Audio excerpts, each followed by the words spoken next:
ایک یورپ سے خاتون آئی تھیں ایران وزٹ کرنے کے لیے، بظاہر شیعہ نہیں ہوئی تھی اس وقت تک،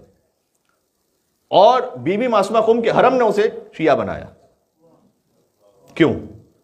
حتی امام رضا علیہ السلام کی جو عظمت وہ اپنے مقام پر، امام معصوم حجت خدا لسان اللہ ناطق، لیکن کچھ چیزیں ہوتی ہیں کہ جو اللہ امام زادوں کے حرم سے روشن کرتا ہے، اور وہ اس طرح سے کہ وہ آئیں خاتون اور وہ اتنا اسلام سے انسپائر ہو کر گئیں بی بی کے حرم کی وجہ سے. بہت غور سے سنیے گا، اور یہاں کے لیے بڑا اہم پیغام ہے جس سوسائٹی میں ہم رہ رہے ہیں، کہ جب اس خاتون نے معلوم کیا جو بظاہر اس وقت کرسچن تھی کہ یہ کون ہے کہ جن کی قبر پر اتنے ہزاروں لاکھوں زائرین آ رہے ہیں، بتلایا گیا کہ ایک خاتون ہے. یہ کتنا سن و سال تھا ان کا؟ 28 برس. تو اس نے یہ سوچا کہ کیا اسلام کی اور شریعت کی عظمت ہے، تشیع کی عظمت ہے کہ 28 برس کے سن میں وصال پا جانے والی یہ خاتون ہونے کی وجہ سے محض ان کے مقام میں کوئی کمی نہیں ہے،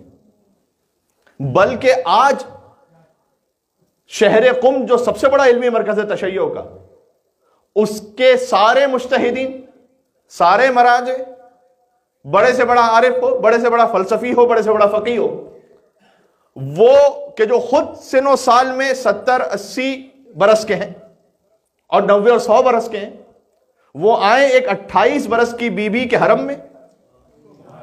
اور ادب اور احترام سے سر کو جھکائیں اور اس دری کو بوسہ دیں اور سر جھکا کر زیارت پڑھیں، اور اس 28 برس میں جس بی بی کا وصال ہو چکا ہے ان سے اپنی شفاعت کی دعا کروائیں. اور یہ تمام بزرگ علماء اس حرم میں پہنچ کر گئے کہ اے بی بی فاطمہ معصومہ قم، آپ جنت میں ہماری شفاعت فرمائیے گا.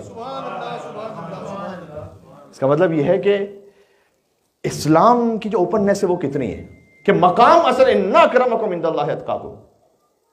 معیار تقویٰ ہے، معیار علم ہے، معیار مرد یا عورت ہونا نہیں ہے. تو یہ حرم سے انسپریشن ہے، وہاں سے یہ ایک مثال ہے بہت بڑی.